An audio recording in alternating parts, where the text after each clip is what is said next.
Hi అండి, welcome to my channel Sravani spicy kitchen. నేను మీ శ్రావణి. ఇవాళ అయితే నేను చూపించబోయే రెసిపీ అయితే ఇడ్లీ అనుకుంటున్నారా? కాదండి, ఇడ్లీలోకి పొడి ది బెస్ట్ రెసిపీ అని చెప్పొచ్చు. మీరైతే ఖచ్చితంగా రిక్వెస్ట్ అనుకోండి, ఆర్డర్ అనుకోండి, ఖచ్చితంగా అయితే ఇది ట్రై చేయాల్సిన రెసిపీ. సో మీరు తప్పకుండా అయితే ట్రై చేయండి. ఇడ్లీ అయితే చాలా సాఫ్ట్గా దూదుల్లాగా భలే ఉన్నాయి కదండి. ఇదైతే ఇడ్లీ పిండి కాదు, దోశ బ్యాటర్ అనమాట. మిగిలిన దోశ పిండితో ఇలా ఇడ్లీ వేసాను. చాలా సాఫ్ట్గా ఉంటాయి ఇడ్లీలు అయితే. ఇడ్లీ ఇలా సర్వ్ చేసుకొని ప్లేట్లోకి వేడివేడిగా పైన ఈ ఇడ్లీ పొడి వేసుకొని నెయ్యి బాగా పోసుకోవాలండి. వేసుకోవడం కాదు, బాగా పోసుకొని తింటే అప్పుడు ఇడ్లీ నోట్లో పెట్టుకుంటే అలానే మెల్ట్ అయిపోతుందండి. అంత టేస్టీగా ఉంటుంది. మీరు కూడా అయితే తప్పకుండా ట్రై చేయండి. ఇంకా ఇలా ప్లేట్లో సర్వ్ చేసుకోవడం కంటే అలానే మనము ఇడ్లీ పాత్రలో ఉంటుంది కదా, వేడిగా స్టవ్ ఆపేసిన తర్వాత వెంటనే పైన పొడి అంతా వేసేసుకొని నెయ్యి వేసేసుకొని ఒక 2 minutes అలానే మూత పెట్టి తర్వాత సర్వ్ చేసుకుంటే ఇంకా టేస్టీగా ఉంటుంది. ఇంకా లేట్ చేయకుండా అయితే ప్రాసెస్లోకి అయితే వెళ్ళిపోదాం. మరి ముందుగా ప్యాన్ పెట్టుకొని నేనైతే ఇక్కడ ఒక కప్పు మెజర్మెంట్ చెప్తున్నానండి. ఒక కప్పు పొట్టున్నటువంటి మినపప్పు తీసుకొని లో ఫ్లేమ్లో మంటను పెట్టుకొని దోరగా వేయించుకోవాలి.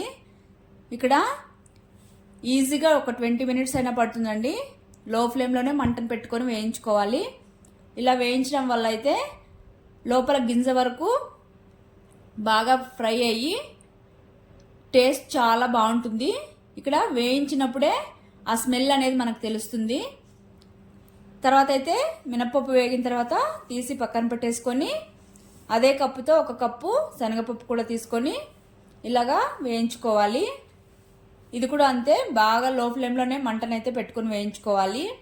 వేగిన తర్వాత తీసి ప్లేట్లో పక్కన పెట్టేసుకొని ఇప్పుడైతే 1/2 కప్పు జీలకర్ర, 1/2 కప్పు ధనియాలు, ఎండుమిర్చి అయితే మీ స్పైసీకి తగ్గట్టు వేసుకోండి.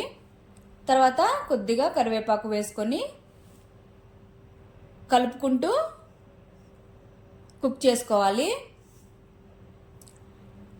ఇలాగ ఇవి ఫ్రై అయిన తర్వాత ఇప్పుడైతే 1/2 కప్పు నువ్వులు, మీ దగ్గర ఏ నువ్వులు ఉంటే అవి వేసుకోవచ్చు.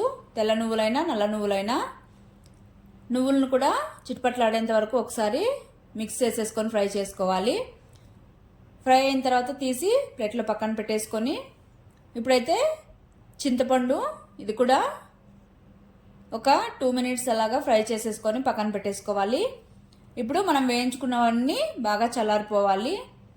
ఇప్పుడైతే ముందుగా మినపప్పు, శనగపప్పు తీసి మిక్సీలో వేసేసుకోవాలి. తర్వాత మిగిలిన ఇంగ్రీడియంట్స్ అన్నీ వేసేసుకొని చివరిగా అయితే వెల్లుల్లి వేసుకొని మిక్సీ పట్టుకోవాలి. ఇక్కడైతే ఇది మరీ మెత్తగా కాకుండా బరకగా మిక్సీ పట్టుకోవాలి, లేదంటే తినేటప్పుడు టేస్ట్ అంత బాగోదు. చూడండి, ఇక్కడ కన్సిస్టెన్సీ ఇలా ఉంటే సరిపోతుంది. ఇప్పుడైతే ఇందులోనే నేను రుచికి తగినంత సాల్టు, అలానే ఒక 2 to 3 tablespoons నెయ్యి వేసుకోవాలండి. ఇక్కడ నెయ్యి వద్దనుకునే వాళ్ళు కొద్దిగా ఆయిల్ వేసుకోండి, సరిపోతుంది.